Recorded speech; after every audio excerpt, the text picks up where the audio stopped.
Bonjour à tous. Alors, il me manque ma comparse d'animation, mais je pense qu'elle va pas tarder à arriver. Donc, on se propose de commencer puisqu'il est quand même un peu plus de 14 heures et l'expérience d'hier montre que, disons qu'une heure et demie, c'est très court.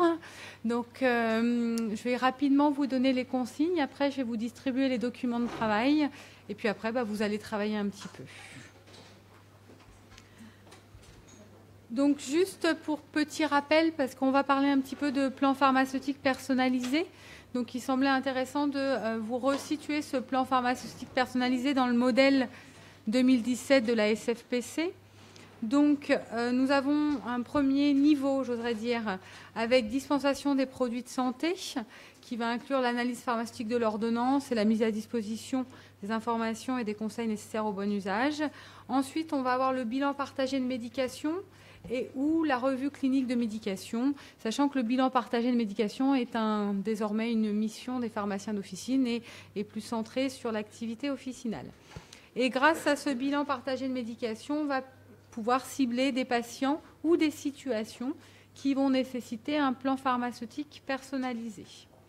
Donc l'idée du plan pharmaceutique personnalisé, c'est d'avoir une notion de suivi du patient. Donc suivi, c'est sur ça veut dire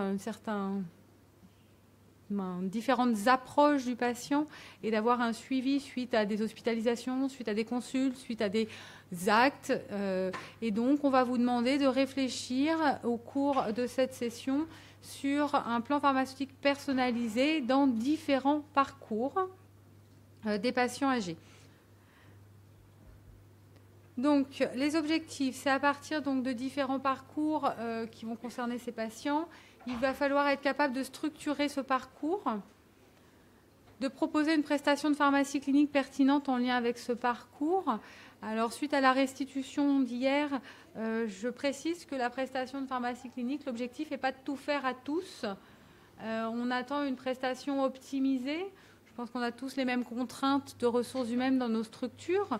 Donc, au vu du parcours, quel est le plus pertinent à mettre en place par rapport au parcours? D'accord? Même si, effectivement, dans l'idéal, on aimerait tous tout faire, mais tout n'est pas possible. Donc, il y a une notion de pertinence. Et n'oubliez pas que la pharmacie clinique, c'est en discutant avec Anne hier, la pharmacie clinique ne se limite pas forcément à des actes du pharmacien. On peut travailler avec l'équipe de soins pour faire des protocoles de bon usage, de prise en charge de certains facteurs de risque par rapport à certains parcours. Donc ça peut être des choses complémentaires à des actes de conciliation, d'entretien pharmaceutique, de mesures d'adhésion médicamenteuse telles qu'on a vues dans la plénière de ce matin. Et on vous demandera également d'identifier les leviers et freins de la mise en œuvre de la prestation de pharmacie clinique. Donc le déroulé, 10 minutes de présentation que je suis en train de faire. Travail en sous-groupe. Alors vous êtes nombreux, donc il devrait y avoir 6 sous-groupes. Alors là, il manquait un parcours. Il y a 6 sous-groupes qui va devoir se constituer. Alors déjà, les chaises sont un petit peu orientées. C'est peut-être plus vers le fond où c'est un petit peu moins ordonné en groupe. Donc il va falloir organiser des groupes. Et par groupe de... Voilà ma comparse. Donc, par groupe, vous allez avoir un thème à traiter. Alors, peut-être un thème qui peut vous intéresser, mais bon, après, l'idée, c'est de réfléchir. Donc, il y a 6 thèmes. Le premier, c'est une admission en USLD ou en EHPAD, la prise en charge d'un patient en chirurgie orthopédique, la prise en charge en HDJ avec des troubles de l'équilibre, la prise en charge des patients dans le cadre d'une équipe mobile et la prise en charge des patients dans le cadre d'une transplantation rénale. Donc, on est bien chez le patient âgé pour tout ça. Et donc, on vous demandera de nommer un référent pour le groupe qui viendra à la fin faire une restitution de 5 minutes du parcours et des prestations que vous pouvez proposer, des freins et des leviers. Donc, on a conscience que c'est court. Donc, ce qu'on a fait hier et qu'on va faire aujourd'hui, c'est-à-dire qu'on prend des notes sur l'ensemble de la restitution par parcours. Nous, après, avec Anne, on va débriefer, on rajoutera des éléments ou on ordonnera et on enverra à l'ensemble des personnes qui ont participé aux ateliers, finalement, la restitution. Puisque comme chaque groupe va travailler sur un parcours, il est intéressant qu'il y ait des restitutions sur les autres parcours pour tout le monde. Voilà. Donc l'idée maintenant, c'est de vous organiser en parcours. Donc ces 5-là, plus celui qui n'est pas cité sur la diapo, qui est l'admission en service de gériatrie aiguë, donc peut-être plus classique, mais qui permet quand même de travailler sur des choses. Voilà, donc 6 parcours, et donc voilà, à vous de vous organiser, de vous identifier. Alors, vous êtes déjà peut-être répartis, là, il y a une zone de travail, là, une autre, c'est au fond, voilà, essayer de vous orienter les uns avec les autres, de former des groupes pour travailler. Oui, j'ai repris ça. Voilà. Non, mais j'en prie, il n'y a aucun souci. J'ai préféré commencer parce que comme je me suis dit qu'hier on était un peu short, ouais, ils sont hyper nombreux. Voilà, misère, oui.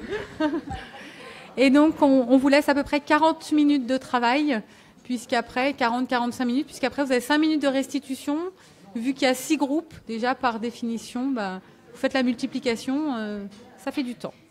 Voilà, et donc on va vous distribuer les documents. Donc, qui veut travailler, quel groupe travaille USLD EHPAD, qu'on s'oriente? Allez, voilà, ça y est, c'est défini. La chirurgie orthopédique. Ah, il y a 2 groupes qui sont intéressés. Alors sinon vous pouvez inverser, hein, Magali, Christelle, si vous voulez. Chirurgie orthopédique? Bon, chirurgie orthopédique, il y avait plus de mains levées. HDJ, trouble de l'équilibre. OK. Équipe mobile. OK. Gériatrie aiguë. Gériatrie aiguë, OK. Et transplantation rénale, bah voilà. Donc.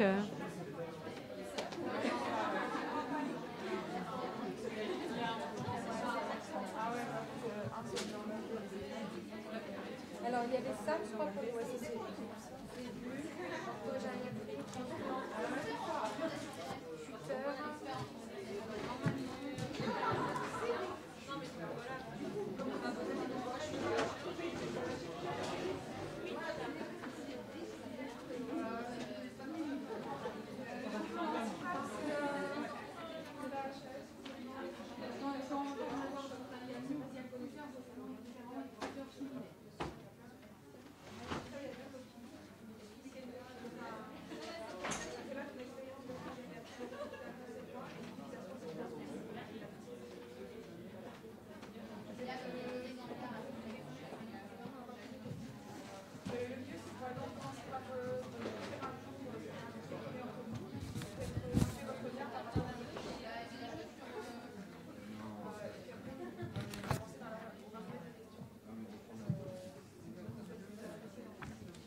Donc, suite à des questions de certains d'entre vous par rapport au plan pharmaceutique personnalisé. L'idée du plan pharmaceutique personnalisé, c'est que pour certains patients plus à risque, donc notamment peut-être les parcours qu'on vous a ciblés, alors la gériatrie aiguë, peut-être se dire, les patients sont admis et après on engage un suivi peut-être selon certains risques, et c'est mettre en place un suivi après, par rapport à des prestations de pharmacie clinique qui ont pu être faites au cours du parcours. Donc, par exemple, pour la transplantation rénale, c'est un parcours qui va faire intervenir multiprofessionnels. Est-ce que c'est est-ce que c'est au moment de l'hospitalisation pour transplantation? Est-ce qu'il y a des choses avant? Est-ce qu'il y a des choses après? Qu'est-ce que vous pouvez structurer? Comment vous pouvez le structurer dans le parcours du patient pour sa transplantation rénale?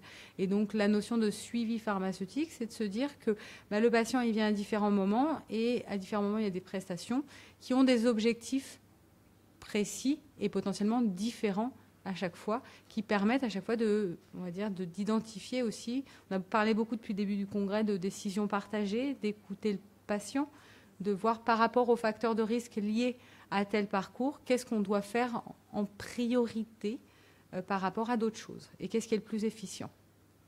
Est-ce que j'ai répondu aux questions? Est-ce que ça est clair? Oui, parfait.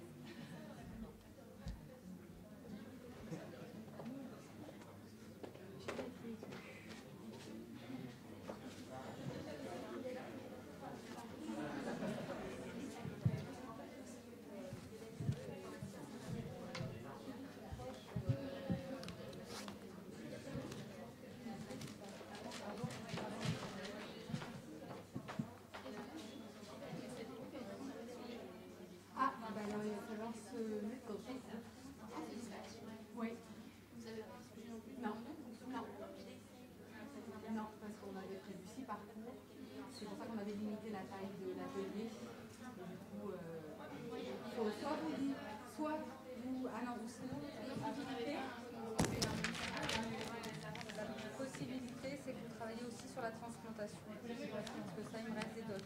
Voilà.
Il y aura peut-être pu raconter aussi voilà, j'ai mal, tu sais, grande fatigue,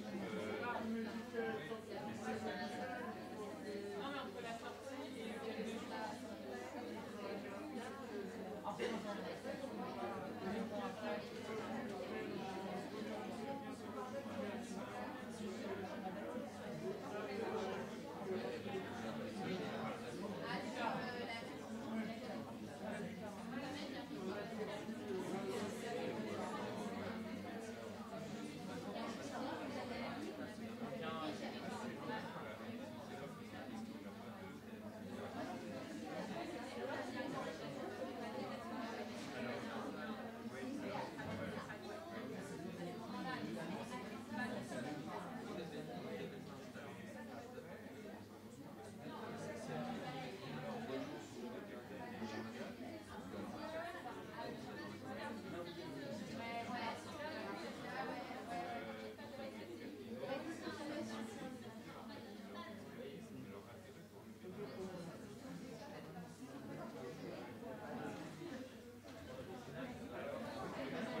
On vous propose de passer à la restitution. Donc, c'est vrai. S'il vous plaît. Donc, il faut que chaque groupe ait nommé un porte-parole qui va venir. On a souvent du mal. Chut. Et faire taire. Se motiver.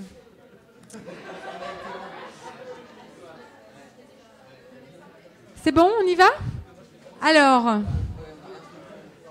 donc on va prendre des notes au passage. On va potentiellement vous poser des questions.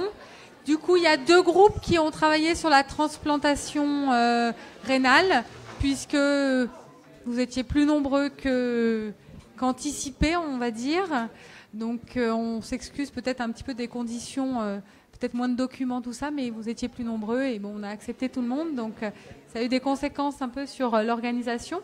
Et donc, on voulait qu'un groupe, je ne sais pas, la transplantation, vous voulez venir ? Allez, Magali. Donc, peut-être, il y a le 2e groupe sur la transplantation. Alors, on va voir s'ils ont abordé les choses de la même façon. Et puis, ils pourront rebondir. Je ne sais pas si tu veux te mettre là. Oui, comme tu veux. Alors nous, ce qu'on a proposé au sein du groupe sur la transplantation, c'était déjà, on va dire, d'être acteur en amont de la phase d'hospitalisation et de la phase de greffe. Donc on propose en fait une consultation pré-transplantation afin d'identifier le mode de vie du patient, la gestion du traitement qu'il a habituellement, du traitement médicamenteux qu'il a habituellement, un bilan de médication, d'identifier les comorbidités également, de manière à pouvoir finalement faire une synthèse médicamenteuse et identifier en amont les problématiques éventuelles post-greffe en termes notamment de gestion du traitement et de choix du traitement. La 2e étape... Du coup, un commentaire, je me permets au passage. Est-ce que vous faites tout seul ? Non, on avait dit qu'on faisait en lien avec un médecin, déjà dans un premier temps, et lien avec forcément le pharmacien d'officine également pour notamment l'identification de l'ensemble du traitement personnel du patient. Okay. Un médecin transplanteur ou... Alors on a dit gériatre, ouais. Gériatre et néphro. Ok, d'accord. Est-ce que vous avez après, est-ce que cette consultation, elle est systématique, elle est aboutie à une de récuser le patient dans la transplantation ou pas ? Nous, on voyait la consultation comme systématique. Après, on pensait que les critères, si on avait déjà une éligibilité à la greffe, nous, c'était en fait dès lors que le patient a été inscrit sur une liste de greffe. Okay. La 2e étape, c'était une RCP, donc regroupant gériatre, pharmacien et néphro, pour le choix thérapeutique immunosuppresseur qui paraîtrait le plus adapté en fonction des éléments qu'on a identifiés au niveau de la consultation pré-greffe. Ensuite, sur la 3e phase, donc celle de l'hospitalisation, on proposait donc la mise à jour du bilan de médication dans un premier temps. Également, bien sûr, l'activité d'analyse pharmaceutique. Pas de concile ? Non, on n'a pas fait le choix de faire une conciliation, sachant qu'on estimait qu'on avait récupéré un certain nombre d'éléments dans le cas de la consultation pré-greffe et que l'objectif, c'était simplement d'actualiser la donnée sur le bilan de médication à l'entrée. Et également, au cours de l'hospitalisation, avant la sortie, de proposer aux patients un entretien pharmaceutique sur l'immunosuppresseur avec remise d'un plan de prise et établir une fiche de liaison à transmettre de manière sécurisée aux pharmaciens d'officine et aux médecins traitants. Pour la suite, on proposait donc une organisation d'un hôpital de jour qui intégrerait une consultation pharmaceutique dans un premier temps mensuel. Donc avec également d'autres intervenants, médecins, le néphro, l'infirmière également. Et l'idée, c'est ensuite d'adapter en fait la fréquence de ces consultations en fonction des besoins du patient, des besoins qui auraient été identifiés. Et la mise en place aux besoins, et si on a effectivement des difficultés qui sont observées, de mesures spécifiques de façon à améliorer l'adhésion du traitement par le patient en cas de difficulté, donc avec notamment un pilulier électronique. On a également rediscuté de refaire une RCP au besoin. Et puis également éventuellement des rituels, enfin de retravailler sur la ritualisation de la prise, si on observe effectivement une non-adhésion du patient au traitement. Ok, merci. Est-ce que l'autre groupe ou déjà le groupe qui a travaillé, est-ce que vous avez des commentaires? C'est fidèle? Ok, très bien. Les consultations après, les suivis à 1 mois et couplés avec le médecin ou... Je crois que tu l'as dit, mais je crois que tu as dit néphro avec... Ok, ça marche. L'autre groupe qui a travaillé sur la transplantation, des remarques? Vous n'aviez pas fait du tout comme ça? Vous aviez...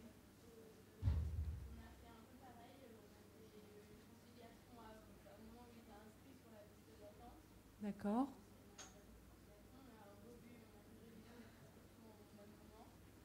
Ok. Et du coup, c'est vous qui révisez. Le patient, il est inscrit sur la liste, il est en ambulatoire. Il est chez lui, il n'est pas hospitalisé. D'accord. Ok.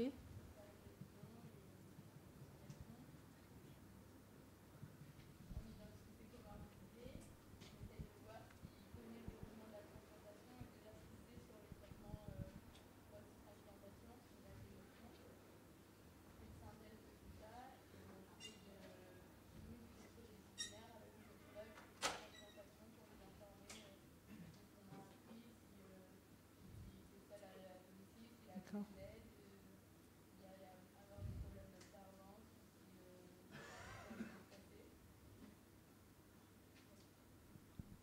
Ok, donc on est sur un schéma un peu similaire.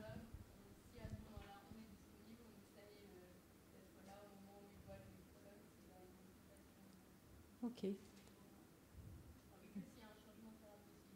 D'accord. Donc vous ciblez sur le changement après. Ok.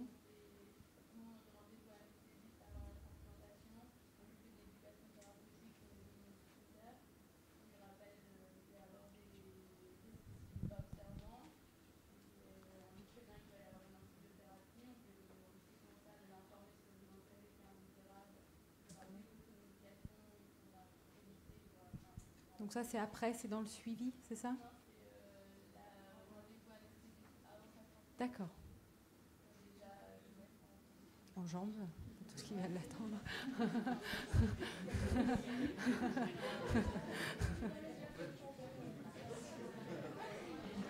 Ok. Et juste... Vas-y, Jérôme. Chut, s'il vous plaît. On s'est dit que dans cette étape vraiment qui encadre la chirurgie, le patient il est peut-être préoccupé par autre chose que les problèmes médicamenteux à ce moment-là. Et c'est pour ça qu'on n'a pas voulu être trop interventionniste à ce moment-là. Voilà. Ok. Ça marche. Merci beaucoup. Des freins, des leviers? Non, bon, c'est pas identifié. Tout va bien. Voilà. Allez. On a parlé des freins pour le patient, mais voilà, mais pas le reste. Ok, ça marche. Merci beaucoup.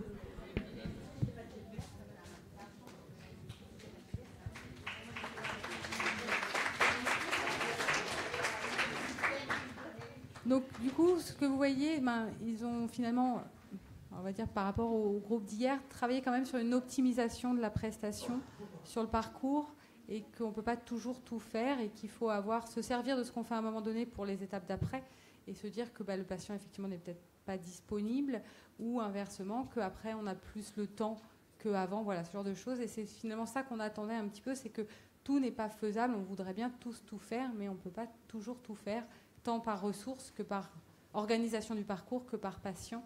Et l'idée, c'est de coller quand même au parcours et aux visites. Il faut dire que quand il a 85 ans qu'il va être transplanté, il ne peut pas aller venir à l'hôpital comme facilement. Merci.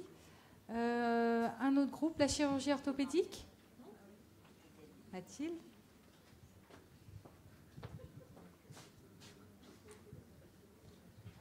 Donc, on a travaillé sur l'orthogériatrie. Donc, dès le départ, en fait, on a souhaité prioriser notre activité. Donc, on travaille qu'avec les patients qui sont arrivés dans le service d'orthopédie par les urgences. Donc on ne travaille pas du tout avec les patients gériatriques pour lesquels il y avait une programmation de prothèses de hanche, etc. Donc le patient est arrivé par les urgences, il est dans le service d'orthopédie et à ce moment-là, on a une infirmière qui est membre d'une équipe mobile de gériatrie qui va identifier des patients plus à risque en fonction de critères qu'on aura définis. Et c'est elle qui va être le hockey conciliation qui serait réalisé par un membre de l'équipe pharmaceutique, étudiant ou pharmacien. Une fois la conciliation réalisée, du coup, comme c'est un patient qui a été identifié comme devant être intégré dans une action d'équipe mobile gériatrique, du coup, il y aurait un membre de l'équipe pharmaceutique qui aura réalisé la conciliation et ensuite un gériatre qui viendrait dans le service pour faire l'évaluation gériatrique de ce patient en concertation avec du coup le pharmacien pour qu'on puisse émettre des propositions d'amélioration, donc sur plein de choses, et il y aurait un volet bien sûr sur la prise en charge médicamenteuse. Et on travaillerait du coup donc encore une fois dans le cadre de la priorisation sur des patients qui, après le passage en orthopédie, rentrent à domicile. C'est-à-dire qu'on exclurait de ce parcours tous les patients qui vont aller en SSR gériatrique derrière, voilà, en se disant qu'il y aura le gériatre, peut-être déjà un pharmacien présent dans ce SSR, et que du coup, ces patients-là n'ont pas besoin d'être vus en orthopédie et peuvent être vus plus loin dans le parcours de soins. Donc on travaillerait vraiment avec le patient pour lequel il est décidé qu'un retour à domicile est possible. Donc une fois que l'équipe mobile de gériatrie, donc, qui est composée par le gériatre et le pharmacien, a fait son évaluation gériatrique, on transmettrait ce document à nos confrères de ville pour qu'il y ait un bilan partagé de médication qui puisse être déclenché par exemple. J'avais une question qui est repartie, donc ça nécessite du coup de la disponibilité, puisqu'on est sur de l'urgence, donc ça veut dire qu'il faut être accessible, j'oserais dire. Oui, il faut que ce soit pour nous, je pense, un membre, un pharmacien qui soit dédié à l'équipe mobile de gériatrie. Ça peut être un pharmacien qui a... Donc vous l'avez envisagé intégré à l'équipe mobile et il intervient dans différents... vous avez fait, d'accord. Ok. Est-ce que donc vous avez fait que l'urgence? Pourquoi que l'urgence? C'était en se disant qu'on allait commencer petit. D'accord, ok. Ok. Est-ce qu'il y a des facteurs de risque de la chirurgie urgente que vous pouvez travailler, protocoler? Est-ce que, je sais pas, je me tourne, pardon Mathilde, je me tourne que vers toi. Je sais pas, est-ce que dans la chirurgie, est-ce que déjà l'urgence en tant que telle, le patient il tombe, il se fait mal, il est hospitalisé, est-ce que rien que ça, c'est pas iatrogène? Et est-ce que du coup, il y a des facteurs de risque qu'il faut peut-être protocoler de façon un peu systématique ou pas? On l'a évoqué, du coup, ce serait du coup dans ces facteurs de risque les médicaments connus pour être responsables de iatrogénie de la chute du patient, donc autour des antihypertenseurs, des psychotropes, etc. Ok. Est-ce que vous pensez, comment dire, est-ce qu'il y a des travaux ou des choses que vous pourriez protocoler avec l'équipe de soins sur prise en charge où le pharmacien peut avoir un avis? Je sais pas, douleur, hydratation, des choses comme ça, où il faut envisager, parce que le pharmacien, d'après votre parcours, il est là au début, à la conciliation, il transmet éventuellement à la sortie, de la conciliation de sortie, mais entre-temps, voilà, il peut se passer des événements qui peuvent être protocolés, puisque on peut envisager des protocoles douleur, réhydratation, prévention de la confusion, donc on discutait hier.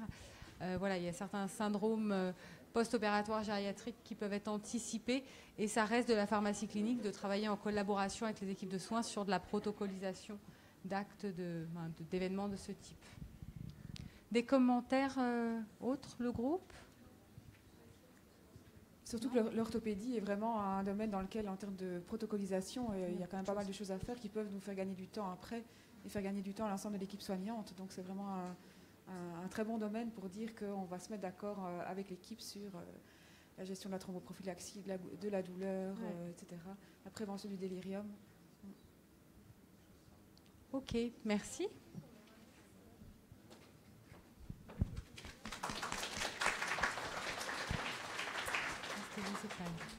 L'admission en EHPAD, le parcours EHPAD USLD.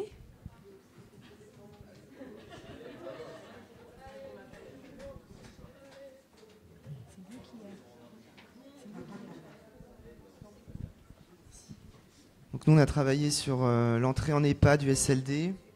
Donc la première difficulté qu'on a mise en avant, c'était le fait d'avoir deux fonctionnements possibles avec les EHPAD qui disposent d'une PUI et les EHPAD pour lesquels ce sont les officines qui préparent les piluliers. Donc on a plus parlé des EHPAD avec PUI. Donc nous, la première étape dont on a parlé, c'était on va dire le transfert, c'est-à-dire qu'un patient qui rentre en EHPAD, ça ne se fait pas du jour au lendemain.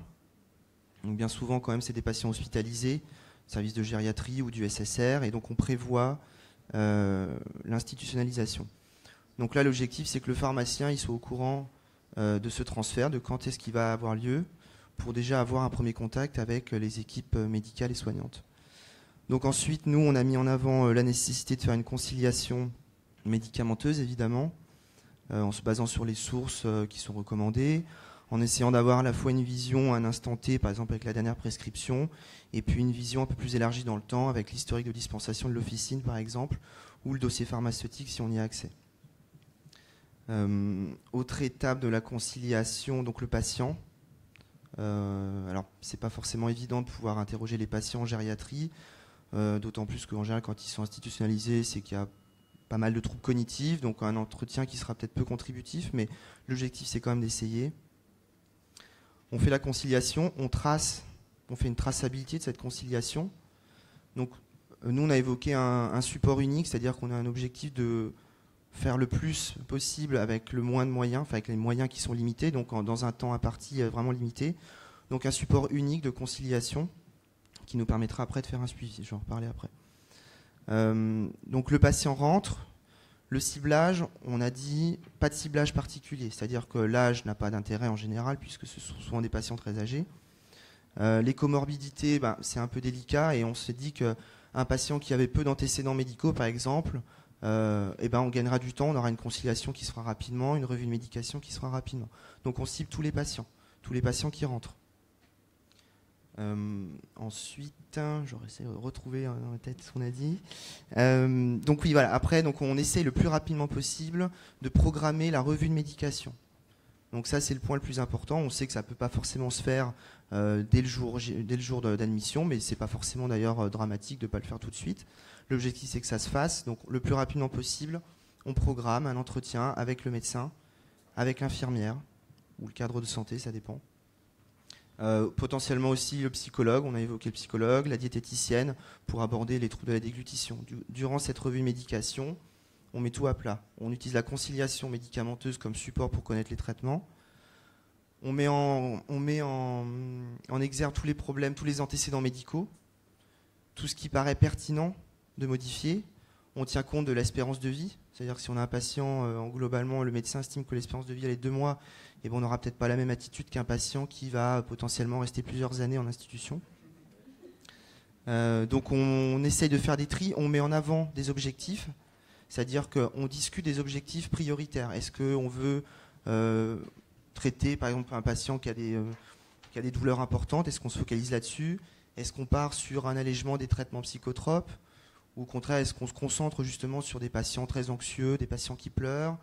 Voilà, en fonction de tout ça, donc on mélange tout ça, on fait notre revue de médication, on la trace également, donc on garde ce même support de conciliation qui peut être intégré par exemple dans le dossier patient, et on trace exactement ce qu'on a fait, ce qu'on a conservé, ce qu'on a arrêté, ce qu'on a modifié, et on le justifie.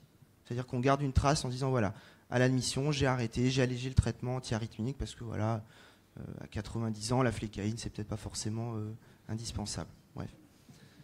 J'ai une question. Vous dites, on programme avec le médecin, l'infirmière, la psychologue, un entretien. C'est l'entretien que vous avez dit.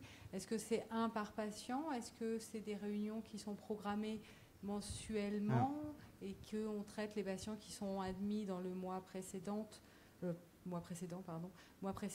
plus on traite, je sais pas, 1 ou 2 patients qui posent souci ou qui n'ont pas été... Voilà, quelle est la... Alors, pour le suivi, du coup, donc, à l'admission, on fait tous les patients et après, je pense que c'est en fonction... Nous, on a dit que c'est en fonction des moyens pharmaceutiques alloués. en fonction de la disponibilité des médecins, puisque faire une revue de médication, juste nous, pharmaciens, tout seul, ça n'a pas d'intérêt, puisqu'on n'est pas des prescripteurs, évidemment. Donc on met en balance tout ça, notre temps, le temps des médecins, le temps des soignants, puisque l'avis des soignants il est indispensable pour savoir comment va le patient.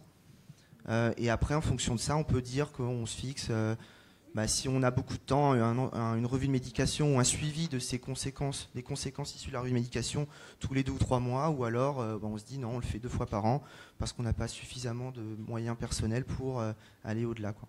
D'accord. Du coup, juste un des freins de ces revues, ça va dépendre si déjà il y a un médecin co. Ça va dépendre s'il y a un médecin salarié dans l'EHPAD qui, lui, va s'investir un peu plus sur la prescription. Et si après, c'est que des médecins traitants qui interviennent sur 1 ou 2 ou 3 résidents, voilà, il faut réfléchir à ça en prenant en compte ce frein sur l'organisation et sur la mobilisation des gens et des structures. Et c'est aussi valable pour les pharmaciens. Parce que tout à fait. Moi, j'ai été le seul pharmacien pour 500 000 pédiatries, c'est pas besoin de ça. Il faut faire les commandes, faire tout le reste. Hein. Voilà, c'est ça. Mais c'est bien pour ça qu'on évoquait tout à l'heure, ça reste quelque chose qu'il faut réfléchir en termes d'efficience et d'optimisation. Voilà. Donc après, il faut voir quels sont les... Si vous voulez mettre en place des choses, il va peut-être falloir définir des critères de priorité. S'il peut y en avoir, hein, ça reste très discuté actuellement. Il y en a qui ne veulent pas définir des critères de priorité, il y en a qui préfèrent définir des critères de priorité. Ça va dépendre des moyens et des ressources. Et aussi de toute l'organisation, parce que quand on a quelque chose d'informatisé, on est plus efficient. Quand on a, il y a des leviers quand même importants à ce niveau-là. Et le dernier point, c'était après de parler.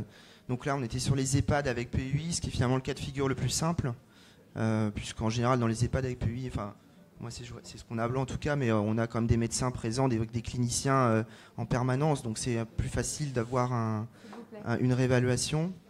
Et après, il y a le cas de la ville, c'est-à-dire quand on a une officine qui prépare les piluliers, où là, ça se complique, puisqu'on a une liaison, un point de transition supplémentaire, qui est la transmission de l'info de l'EHPAD vers le pharmacien qui va préparer les piluliers. Donc là, on avait pensé évidemment aux messageries sécurisées de santé pour transmettre ce support unique dont on parlait. C'est-à-dire qu'on sait ce qu'il y a avant, on sait ce qu'il y a après, on justifie. Et comme ça, le pharmacien, quand il prépare le pilulier, il a une info fiable, synthétique et justifiée, ce qui lui permet vraiment d'en tenir compte beaucoup plus facilement. Donc là, on pensait utiliser la messagerie sécurisée de santé. Bon, évidemment, c'est un idéal pour l'instant qui est difficilement atteignable parce qu'on a quand même peu de professionnels qui sont inscrits dessus, ou du moins ils sont inscrits mais pas forcément actifs. Et puis là, pareil, un frein important, c'est le fait de quid du temps pharmacien d'officine mis à disposition, c'est-à-dire comment le pharmacien peut libérer du temps pour aller dans l'EHPAD et se concerter avec les médecins pour faire la revue de médication. Donc c'est toujours finalement le nerf de la guerre, c'est le temps dont on dispose pour faire cette activité. Est-ce qu'il y a des choses que vous pouvez protocoler avec le médecin co? Le médecin co a aussi pour mission de participer à la politique médicamenteuse de la structure. Ça a été évoqué dans le groupe, on en a discuté, oui, d'essayer de tout protocoliser. Alors c'est pas forcément évident, tant sur le fond, mais aussi la forme, c'est-à-dire de se dire voilà, on procède de telle façon quand le patient arrive, et on fait de telle façon. Par exemple, on utilise, je sais pas, la liste Stop and Start, le guide PAPA, la liste de la Roche. On fait une réévaluation systématique des troubles de déglutition et tout ça. Oui, voilà. C'est plus sur c'est peut-être pas sur. Par ma question, j'entendais plus des choses sur le séjour global du patient par un moment donné, c'est-à-dire protocoliser l'administration par voie orale des médicaments, protocoliser, c'est-à-dire identifier d'éventuels troubles de la déglutition, puis après, un peu le dada gériatrique, mais est-ce qu'on écrase, est-ce qu'on ouvre, qu'est-ce qu'on fait, avec quel outil on fait ça, est-ce qu'on est sur des broyeurs mécaniques, de l'électrique, voilà, c'est des choses qu'on peut protocoler, la déshydratation, voilà, des choses comme ça, Chut, s'il vous plaît. Merci beaucoup.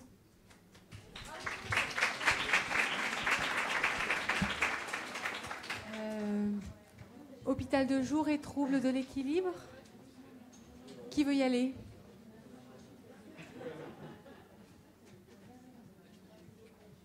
Ah, ça y est.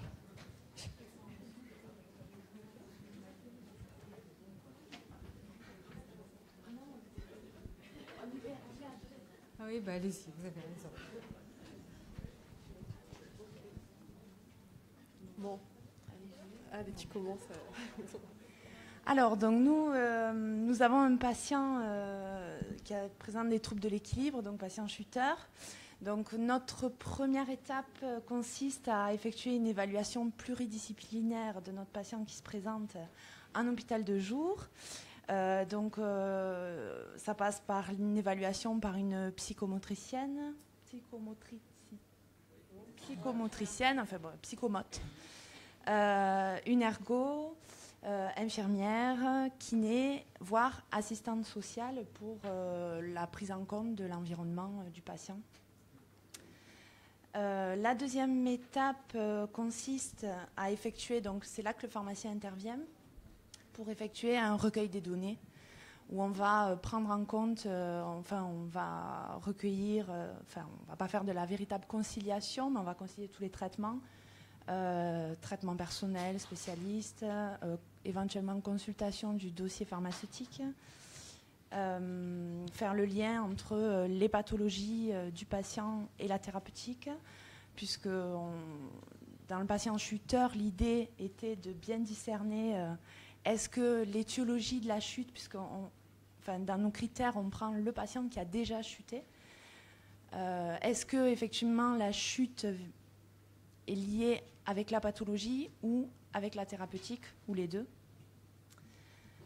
Et de là, on va analyser l'ordonnance. On va faire une analyse pharmaceutique de l'ordonnance. Ensuite, il y aurait un entretien avec le médecin de l'hôpital de jour, où là, le médecin va effectuer des propositions par courrier ou notre système sécurisé, enfin un courrier par exemple au médecin traitant. Et de là, donc ça serait pour la première consultation, et on mettrait en place des critères d'inclusion et d'exclusion pour proposer un programme d'éducation thérapeutique du patient, pour le patient chuteur. Voilà, avec des objectifs évidemment personnalisés, pluridisciplinaires, avec des ateliers collectifs ou des séances individuelles qu'on reverrait, ce qui nous permettrait d'assurer le suivi de ce patient, puisque c'est toute la difficulté en hôpital de jour. Et c'est vrai qu'en l'intégrant au sein d'un programme d'éducation thérapeutique, on a plusieurs moyens d'assurer le suivi à la fois avec le patient, mais aussi avec son médecin traitant, avec la ville, etc.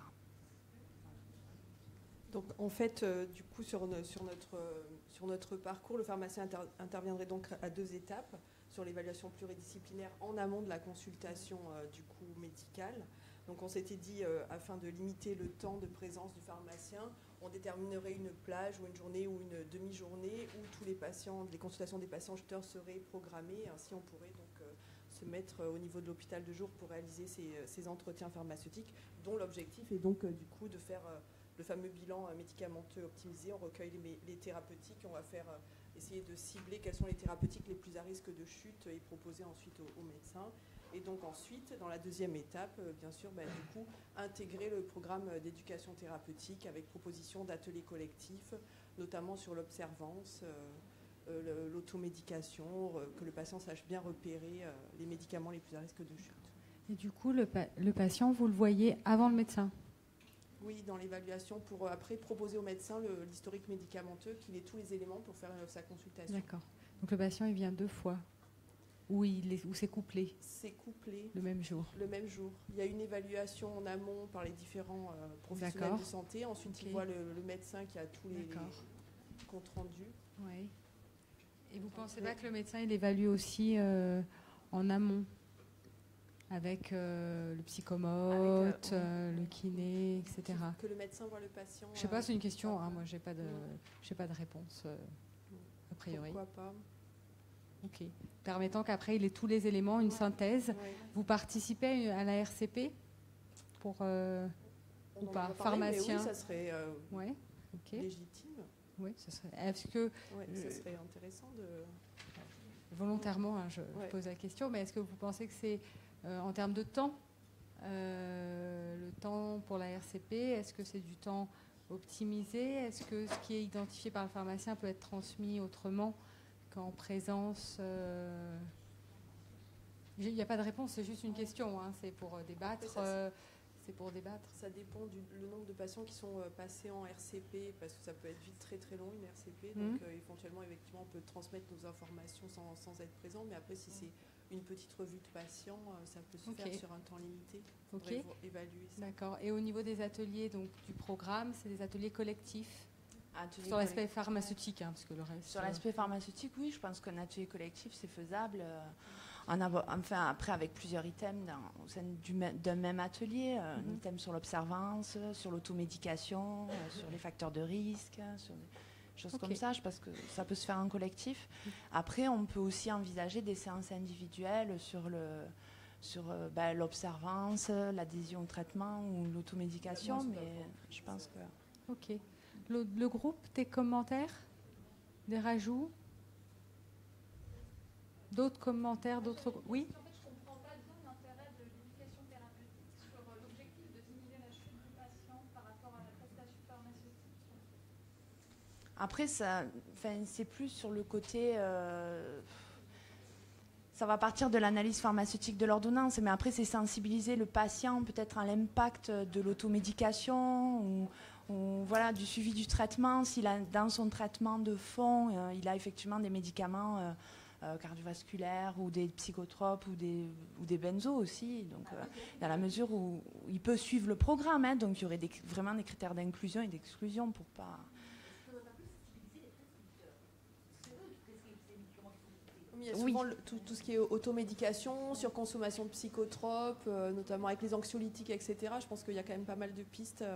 Oui, mais ils sont quand même sur prescription, les psychotropes. Oui, mais après, les anxiolytiques, ils ont souvent aussi besoin. Et oui, s'ils ont une boîte à la maison, enfin, souvent, on peut facilement en prendre. Ils en ont à la maison, hein, ça, on le sait. Après, il peut y avoir les deux niveaux d'action, c'est-à-dire la stratégie optimisation et préconisation d'optimisation de la thérapeutique, plus des actions d'éducation thérapeutique, c'est un programme, ou au moins d'information du patient sur les médicaments à risque de chute dans l'ordonnance et sur l'automédication. Oui. Les deux éléments principaux.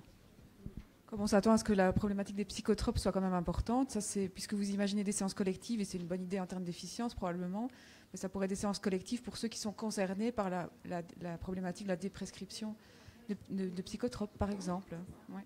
Oui, parce que certains patients qui en prennent au long cours tiennent et ne comprennent pas aussi la déprescription ou la volonté de vouloir diminuer, changer. Ok, merci.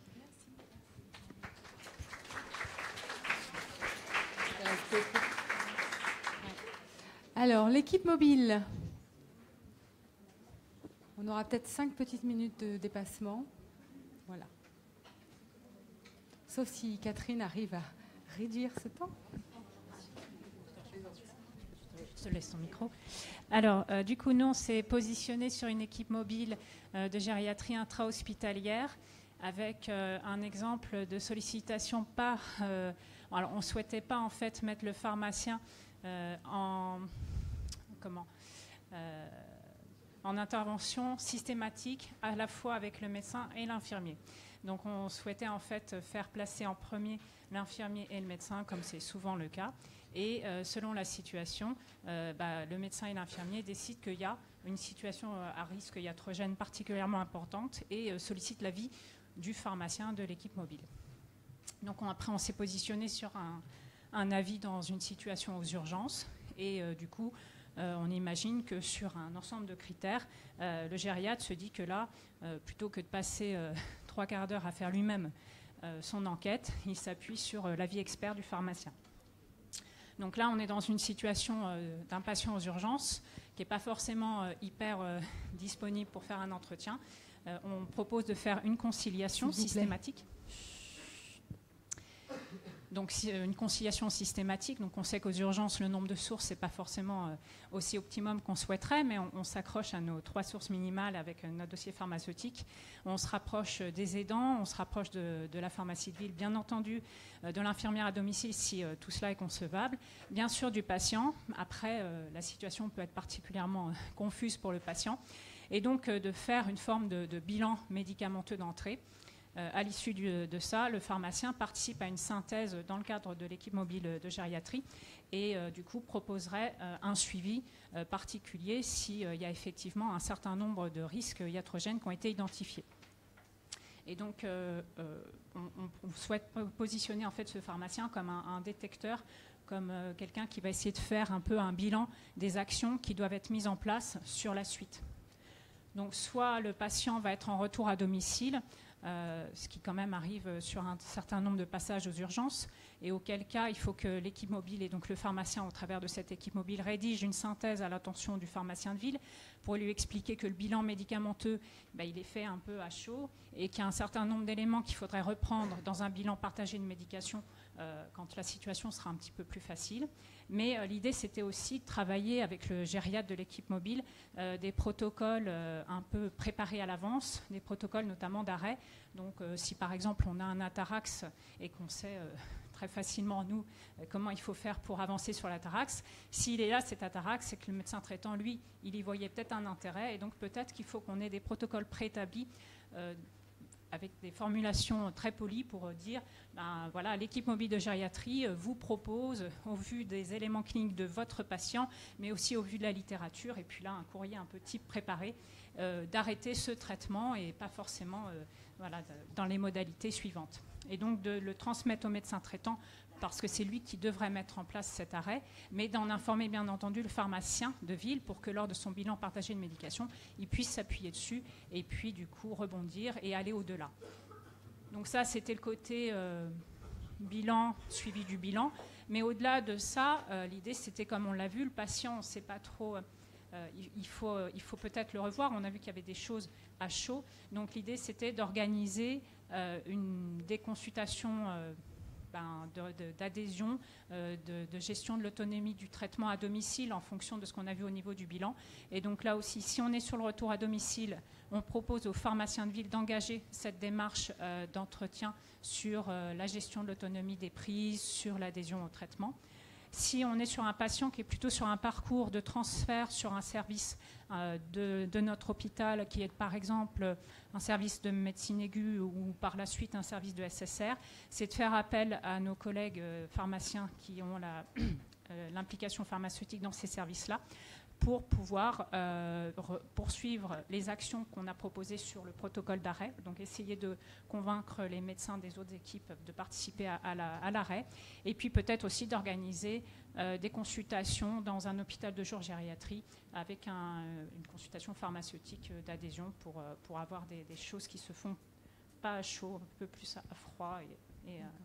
Et toujours sur du patient ciblé par l'équipe médicale. Oui, on s'est mis sur... voilà. D'accord. Ok. Non, mais voilà.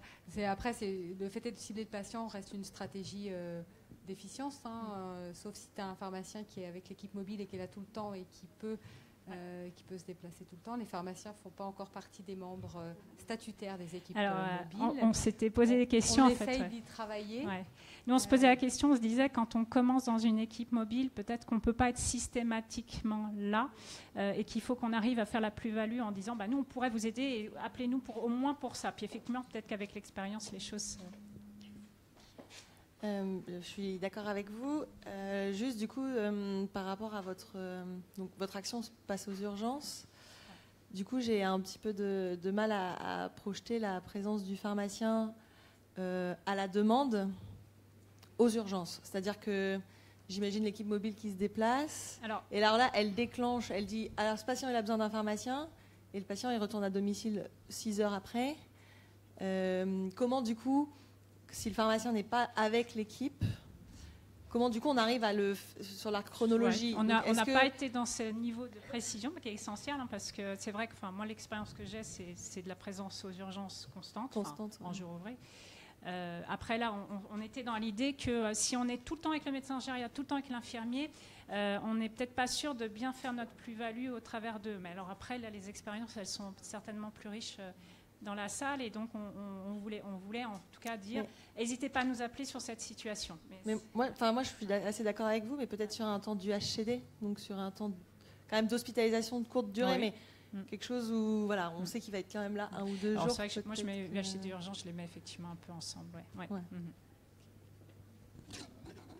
Merci. D'autres commentaires, le groupe? Non? Merci. On est pris par le temps, donc on va passer au dernier groupe, l'hospitalisation en médecine aiguë gériatrique. Qui veut venir?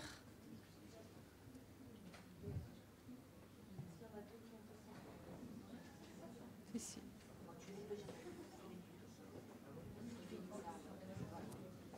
Allez-y.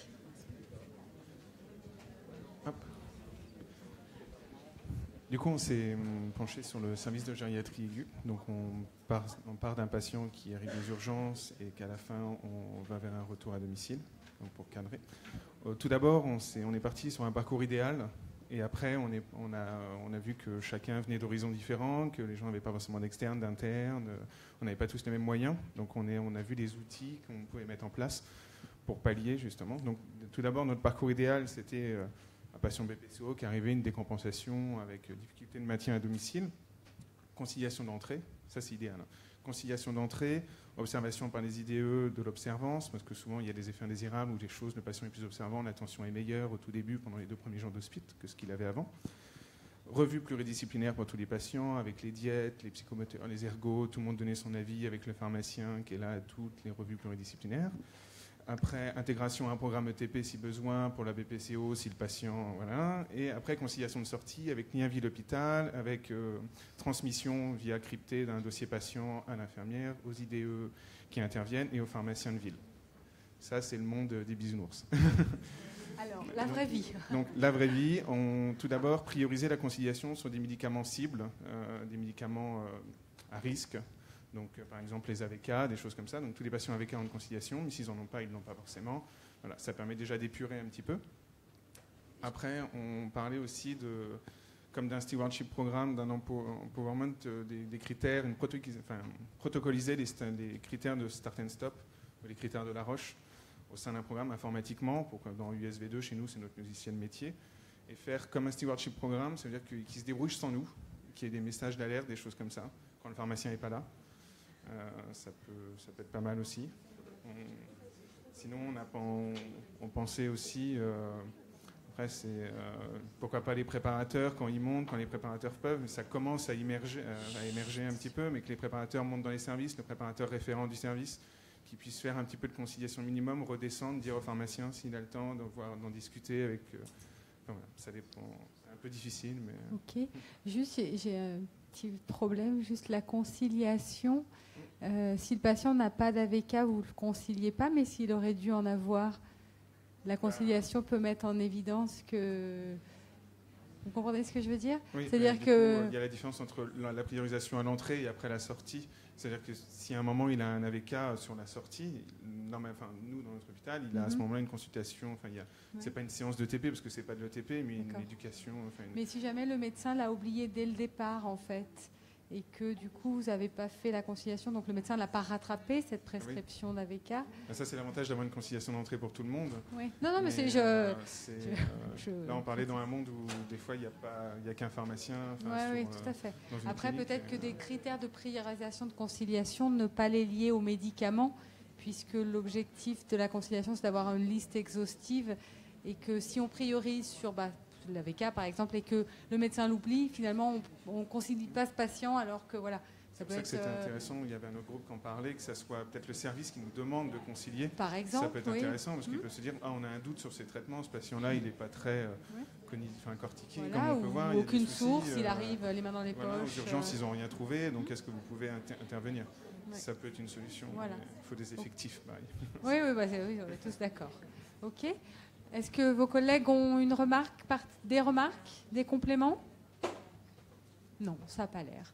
Merci à tous.